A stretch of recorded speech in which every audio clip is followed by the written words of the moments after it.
Record. Okay. I'm gonna have such a dinner after this.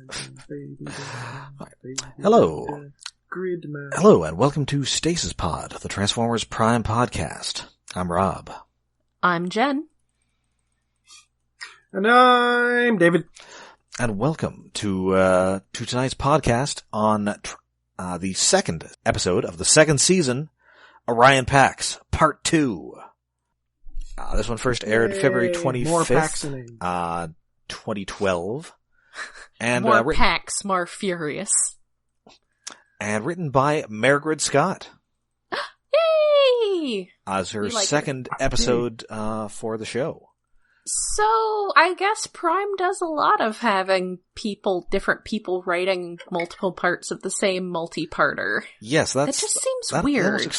I think they're all sort of on like the main staff, so it's probably like a writer's room kind of thing where we're all like discussing the sort of beats we're all gonna hit. Yeah, but...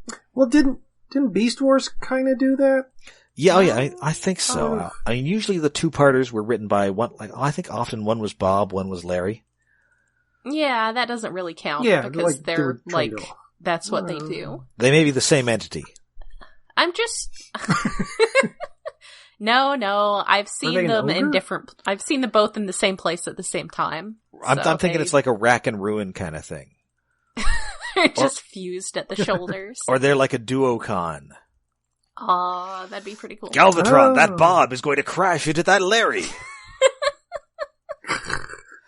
No, they're going to merge into one showrunner.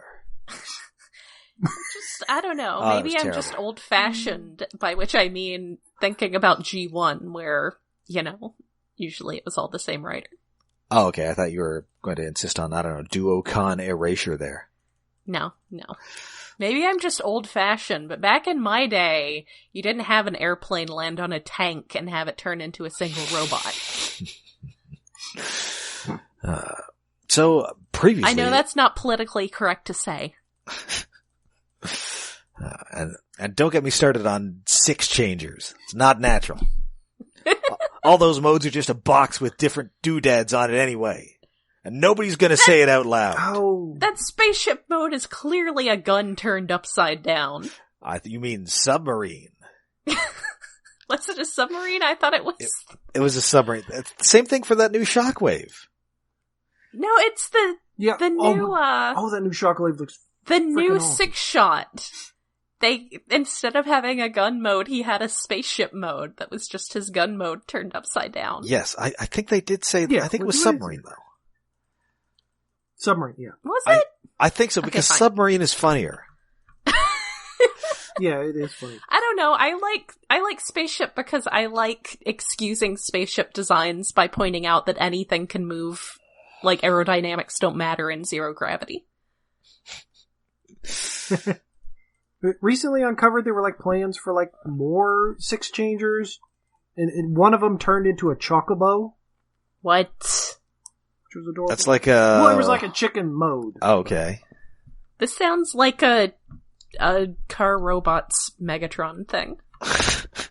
We're just gonna rearrange these bits into this bit, and it's kind of like this one thing now. We're just going to make a toy that's extremely heavily jointed, has some wheels in some places, and some wings, and some animal heads, and just go to town. Yeah, hand mode, that's great. At least the line art designs of it looked better than Quick Switch, who half his modes don't look like anything but a brick. Yeah. It's a brick with a pointy end, that's a boat. You mean six-shot sun Quick Switch? Yes.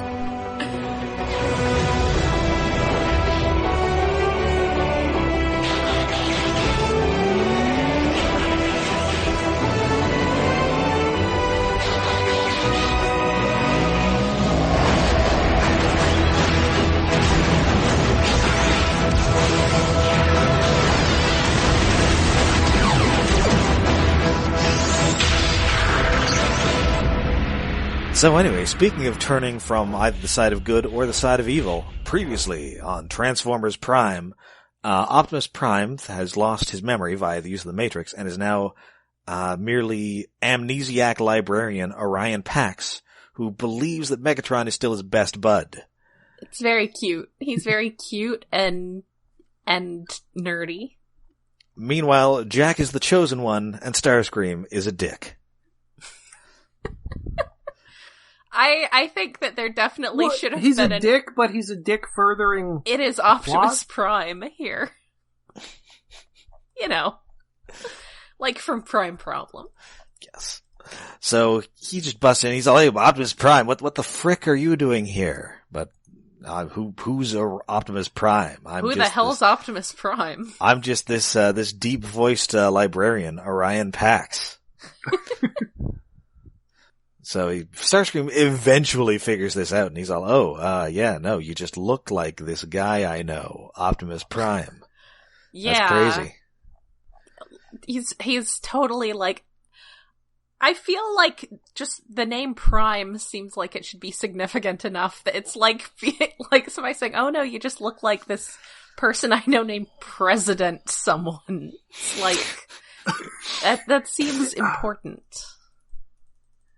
Starscream rolls with this really quickly to the point where I think he's used to this kind of role-playing happening on the Nemesis. He took some improv courses. I feel like all the Decepticons took some improv courses, because again, like I said before, Megatron is really good at this. So, okay, so you're Orion Pax, yes, and... How can I work my James Mason impression into this? We need a location. We need something involving a horse head. Okay, we have a horse head. Where are we doing this? ERP session? Listen, everything in this conversation is made up, and the points do not matter. Anyway, before he can pull some more scenes out of a hat. You've derailed... That's nice, but you've derailed my brain. Now I'm just wondering what Transformers would be best, at whose line is it anyway? Also, that's gonna bug me forever. I feel like Orion here is just like, Megatron wouldn't lie to me. Like, Have you met him? Yeah. Oh, Starscream has a massive laugh at that. Yeah. I mean, that's better than saying Starscream would never betray me, but still. Megatron wouldn't lie to me. He's my buddy. My pal. So anyway, Starscream gets attacked by Viacons. They have a dogfight in the hallway of the ship. Like, as you do. Do not dogfight in these hallways. Like, it really seems very dangerous. You should not be flying through the halls of the ship. Like, there are angles and intersections. Lots of turns, but Starscream is even like sky surfing on one of the Viacons indoors. It's a real sky surfer strike force. No, it is never that. Nothing is ever that. This is where I remind you all that show had a guy named Sore Loser, and it was spelled SOAR. No. It's not okay. None of this is okay. Speaking of things that are not okay, we go back to the Autobot base where Ratchet is somehow trying to implement Miko's idea in just pumping enough juice into the ground bridge that it will become a space bridge. Yes. He's being very subtle about this. Yep. Oh, poor Raph, though. Raph's like, are you... Yeah, well, he's gonna help him out, but he's got like a remote control car, and he's gonna use that as their test subject. I don't know if they're like testing it to send Jack as well. They should put like a hamster in there or something. But first, Ratchet doesn't even want to admit to Raph that that's actually what he's doing, and then Raph tries to give him this motivational speech about, like, how he didn't want to climb the rope in gym class, and Ratchet is like, I don't see what this has to do with gym class. It's like, Ratchet, you're terrible. What does any of this have to do with gym class? It's such a ridiculous line that he commits to. And I have a question. I mean, you guys are a little older than me. Did you have to do the rope climbing thing in gym class? The rope? Yeah, like, not all the time, but it was like part of like the national fitness or something or other, I think. Okay. Happened like once or twice a year. I I like climbing the rope. It was fun. I never did actually had to do it, but I do remember, like, one school that I went to during a period when we moved around a bit actually had the ropes, but we never actually got around to using them because, I don't know, we were sixth graders and maybe by then we were too heavy. Yeah, I think that was not a thing in Canada, or at least not by, like, the 90s. Isn't there, like... We did not do that. Isn't there, like, something on the Goldbergs about, like, the rope climbing? I mean, think it was... Oh, there better be. That's it's a thing I've only ever seen on TV. It's a thing that happened. Yes. I miss doing it. I used to be able to climb like a monkey when I was a small child. Aww. Give me a tree with some bendy branches. I was up that sucker. So, anyway, at this point, Ratchet is talking about how the Decepticons have all the good space bridge engineers, and he's like one sentence away from wishing we had the other bulkhead. Aww. Yeah. Anyway, so back at the Nemesis, the Starscream, blasts his way out, but then also gets shot in his jet butt and just crashes to the ground. Poor guy. No, in his foot, his poor foot. Aww. Always his foot. Always that guy's foot. Poor guy. His poor foot. So anyway, Megatron drops in, and Orion's all, hey, you said Starscream was dead, but that was just Starscream. Well, yes, he's dead to me. To me. Because he defected to the Autobots. To be fair, they apparently haven't seen Starscream in months. Why would he expect that maybe Starscream would choose this day to drop by to steal some Energon cubes? It's kind of fair. Oh, I mean, who could ever anticipate that Starscream would drop by at the least convenient time? Yes. But also, he does a very good job of pulling the whole, I meant he's dead to me. Oh, Megatron is definitely a member of the Upright Citizens Brigade. Good job. Good job, Megatron. But unfortunately, the seed of doubt has been planted, and Prime's all, Optimus Prime, huh? Oh, he's the leader of the evil Autobots, but he told me Ratchet was leader of the evil Autobots. And also, there's this robot here who's kind of scary looking. It's kind of scary looking. It turns out that's actually like the line art or whatever for Ultra Magnus. Yeah, I noticed it looked very Ultra Magnus-y. Who we're going to see later this season. Dun dun dun. So, Bulkhead gets back. He's been scouting out. He has no idea where the space bridge is. But hey, we're getting a distress signal. It's for me, Ratchet, and it's from Starscream. What? So it turns out that Starscream, his leg is all messed up, and this is going to be, it's kind of like when like a gangster gets shot and they have to go to like a sketchy vet. Yeah. But this case, I want glowy blue blood. It looks very striking. The glowy blue blood. It's like he's a predator or something. Yeah. Yeah, he's all, hey, come alone. Yeah, but you never see a predator complaining and whining while leaning against a rock. So whiny. Well, I guess maybe we just always see the jock predator. Well, I mean, that is how we see the predator at the end of Predator, except instead of like meekly begging for help, he's like laughing his weird Peter Cullen alien laugh and blowing up his giant nuke. As you do. So anyway, he's all, come alone, bring a medical kit, I have information about Optimus. And so Ratchet comes, with Bulkhead, cause hey, I'm not coming alone because you're friggin' Starscream. You're obviously gonna betray me. Yeah, he was like, I told you to come alone, and Ratchet's just like, no. No. Yeah, no. What are you gonna do about it? Bleed all over me? Because Ratchet, he's real cold here. He's real Herbert West. Yes. Yeah. Well, Herbert West would have chopped a few bits off of Starscream. Well, yes, he's all about the glowy fluids, though. Well, yeah. So Starscream's all, okay, so fix me and I'll tell you. And he's all, no, tell us and we'll fix you. And what fair. Are you going to do about it? And I was like, okay. So Optimus Prime, he thinks he's Orion Pax. Starts to tell him information, but it's information they already have. Yeah. No, we saw the last episode. We know all of that. Do you have any information that we actually need? So, hey, how about, if you know anything about the space bridge, tell us. And if you don't, we're just going to leave you here to rot. Starscream doesn't want to be left to rot. And he's all, wait, they finished the space bridge? Without me? They went on that trip without me? Well, he says without his supervision. Yes, without his supervision. And yes, I like that, he's all, well, here, this is where it hurts, Doctor. Yes. As soon as he sees that he has something useful, he just turns into an obnoxious little shit, as he is. Oh, he is a hilarious sleaze. I love him. Yes. So I guess they fix him up because that's it for Starscream in this episode.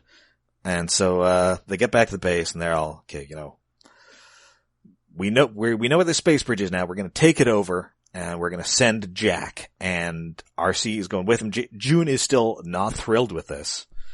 Yeah, I mean, yeah.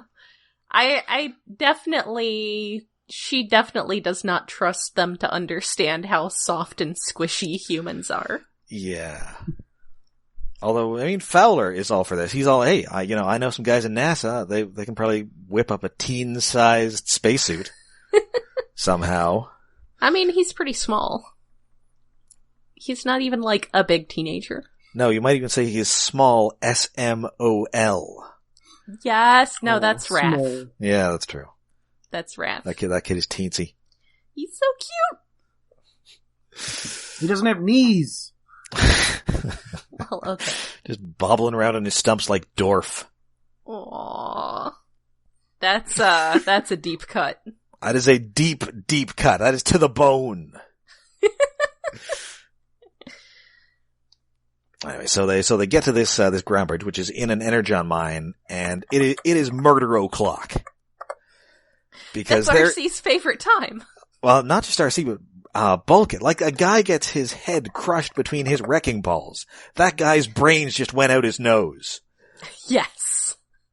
Yeah, there's more, like, just poor innocent construction worker Viacons. Like, all the rank and file Viacons are just murdered left and right in the series, and the more I see it, the less it feels right. It feels creepy. I mean, these guys are, like, these guys, I think these are military drones. guys. These guys they kill. Well, admittedly, these guys probably, some of them were standing around and drill. Also, but I understand now why they keep the rescue bots away from these Autobots.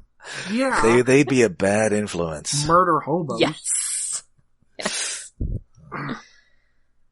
We're gonna have to get around to a little rescue bots one of these days. Oh, we should. Toulouse-Lautrec. That, my brain just rewound to Raph. Raph should play Toulouse-Lautrec in a movie. Lust for bots. So I guess it's a good thing RC didn't kill Starscream several episodes ago. Yes. Yeah, he came in handy, unfortunately. Yeah. Yeah. And, in fact, we get a bit of that when, RC's all, hey, where'd you find out about this? Where'd you get this intel? And, Ratchet's all a reliable source. Someone. Definitely not the guy who you've sworn to murder. Nope, definitely anybody but that guy. It was from Fowler? It was from Bar Team. Yeah. It was Some from other... Space Yell? Sunshout? Ulktar. Yes. Oh, no, sorry, it was Blitzwing. Oh, yes! As a very, very brief side story, at BotCon one time, I was talking to Guido Guidi, and he was referencing a picture of Starscream that he had, and he used his Italian name, and then had to correct himself. That is, it's a Starscream. I don't know what his Italian is. It's like, I think it's Estrella something. Mm. But it was enough that I recognized that he was calling him by his Italian name because Guido Guidi is very Italian. And then had to correct himself. I was like, oh man, international fandom is great.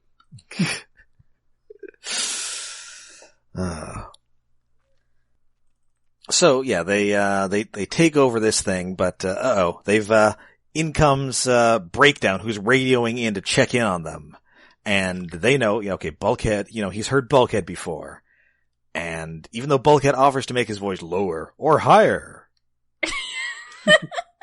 that's pretty great. I appreciate that. Well, Kevin Michael Richardson is a good voice actor. Bulkhead is not. Yes, and he does a good job of playing a character who is not.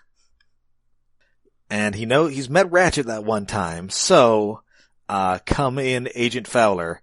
I hope you've seen the first Star Wars movie. Yes.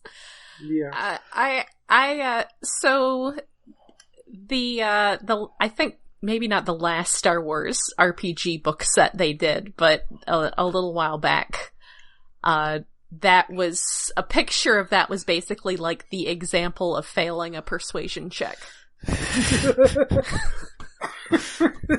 Yeah. Well, good news, because Fowler rolled boxcars. Yes. Somehow. Or whatever the D&D equivalent of boxcars is. Well, okay. In I guess that'd be a natural 20. Yeah, it would natural be a natural 20. Okay. Double ones would be like if you're trying to roll under in a 2d6 system. Yes. But anyway, so yeah,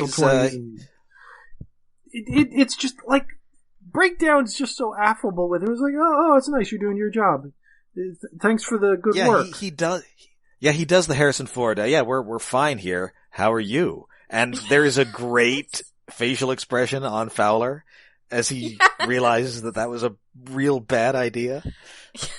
That was not a thing to say. But luckily, it turns out that Breakdown is a real chill dude, because he's, doing great. No, it's rough down there. You guys keep up the good work.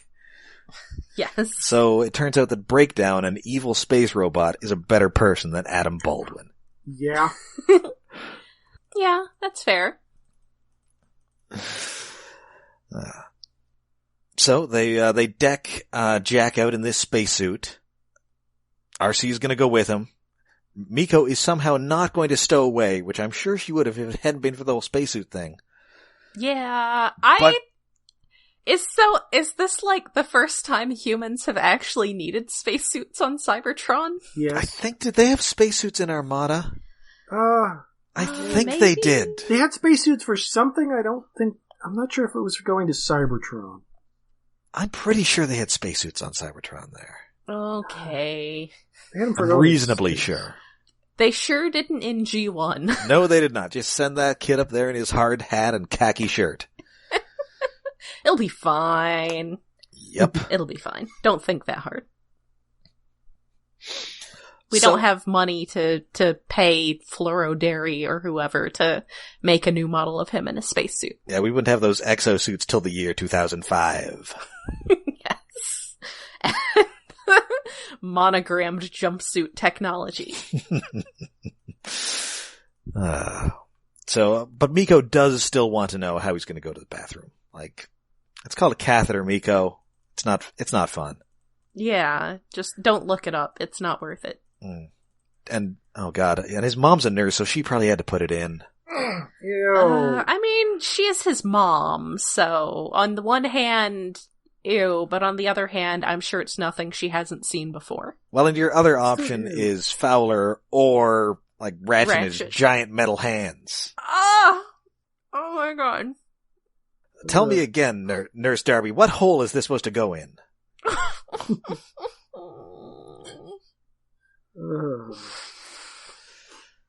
I'll just jab it in one of these holes. He's got so many. Now I'm having flashbacks to one of the more horrifying, traumatic BDSM stories I had to edit. Oh dear. No. Don't look up urethral sounding. Back to the episode. Back to the episode and never to return there. That was the point where I asked the editors to please never send me any more scene BDSM stories. TMI. Back to the dingus.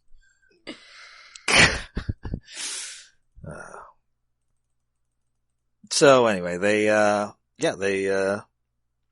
back on the Nemesis. Orion is looking through, the files he finds. In fact, that they had just kind of drawn this Ultra Magnus over Optimus Prime. Yeah. Aha. They did a cheap HTML image swap. Yep. Yes. That's what happens when you get lazy, Megatron. Yep. You gotta be better about your encryption than that. You gotta you gotta, take a magnet to that hard drive. So, hey, that's Optimus Prime, but that's a picture of me. That means I really do look like Optimus Prime. Huh. Well, that's crazy. Do you think I could be Optimus Prime? That's dumb. It is Optimus Prime. And so Megatron he's watching all this and he's all, this is gonna last like one more episode tops. You better hurry. And find out this is called Project Iacon, which I think is a reference to the Manhattan Project. I could see that. Anyway, so Jack and RC are on Cybertron, and Cybertron is hella busted. I mean, we sort of saw that, but I guess we hadn't really seen it quite so much from the ground level previously. Yes, and but there's really a nice little melancholy moment here where, RC's all kind of, I wish I'd been able to show you this planet, back before it, was mostly on fire. No, the fire's been out for millennia. It's just dead and gray and broken. But Jack's excited to be on an alien planet, but RC's really down. Yeah. Aww. And, and it turns out they are in Kaon, the Decepticon capital, and there's nothing here except for vermin. They have rats on Cybertron? Dun dun. Well, no, what they do have are huge-ass monsters, which we see skittering under this bridge. It had sort of a Viacon face, but yeah, it had claws and giant upper arms. And built like a gorilla. It skitters in a very unsettling way. Yes. Yeah. While hanging upside down somehow and not making noise. I mean, it is a scary Deceptimonster. I mean, have you ever heard a bug make noise when it walks? Yes, but I have never seen a bug 30 feet tall, made of metal. That's true. She'd be making on a metal planet. She'd be making them noises. Damn, or at least clattering metal noises. Yeah. Maybe they've got pads or something. Maybe. I mean, that seems like the sort of Spider-Man thing that you would want to evolve when you're that sort of creature. Yes. And so yes, and it is following them, and that is where we end the episode. Like my cat, who is a very good son. Yes. So hopefully this one is just gonna follow them around and bring them cyber moles. Aww, leave them little dead rodents. That would be cute. Maybe it won't do that. Or Viacon mole drones. Dun dun. And so that is Orion Pax Part 2. Again, like most Transformers second part of a three-parters, it's a little draggy, but I really liked the Decepticon Mind stuff and the Starscream stuff. Yeah. It's very good Starscream stuff. It's good. There's a lot of talking, not a lot of action, really, but it does move at a good pace. Probably because it's switching between so many different things. Like Decepticon base, Autobot base, Prime, and Starscream and stuff. Okay, so I want to know, is there an actual purpose? Because I know this isn't something that's unique to this. Is there an actual purpose to having lights inside a helmet lighting up someone's face? Because that seems like it would be distracting and possibly cause a reflection on the inside of the helmet. So I know that the purpose for it is to show the actor's face. Yep, But I mean in an actual... That's the reason. That's the only reason. It's there to look cool. Because you're lighting up your face, there's light coming from the inside, we'd be blocking... It's like, I have a porch, I have Christmas lights in there that I turn on, so I can see the cats on the porch. And when I turn on the lights, the cats can't see that well outside the porch. That's what's happening inside his helmet. Yeah, it's not like it's that dark on Cybertron, but it's still got to be distracting. Yeah, it doesn't seem like the best idea. No. So yeah, I'm looking forward to the next week's episode, Orion Pax Part 3. There's a Part 3? Season of the Witch. I mean, I guess they have to set up the conflict in the first episode, and then the second episode is figuring out how to deal with the conflict. And then the third episode is actually dealing with the conflict, and figuring out how to deal with the conflict is boring. Yeah. Yes. I don't know, I kind of enjoyed this more than Part 2 of the last season arc. Yeah, I think this definitely has more stuff going on. There's Starscream stuff, and Prime Starscream is always entertaining. Yeah, because, well, that had more action. The action great. was mostly destroying Unicron rocks, which got repetitive. Yeah.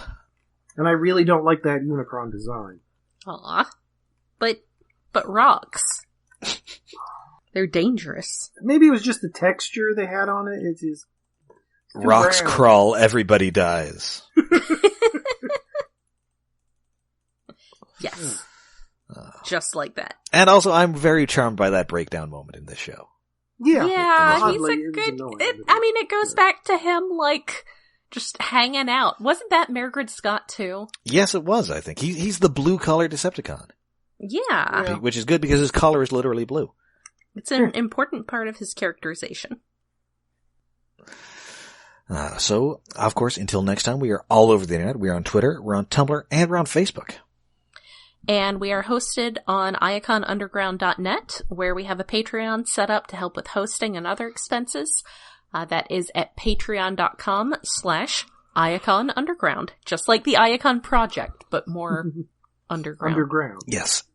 And for the mere sum of $1 a month to our donated to our Patreon, you can listen to our entire backlog of bonus episodes, including 2 episodes, which is consisting of us blathering about Transformers the movie. So much Transformers the movie. We have so much to say. You'll listen to that episode, you'll never want to see Transformers the movie again. Talk about Marvel movies and Kimono Friends episodes and some other things I'm probably forgetting. What will the future hold? Who knows? We only sort of know. Well, at some point, Bumblebee's coming out. That's right. Bumblebee! He's good. So, until next time, I'm Rob. I'm Jen. I'm David.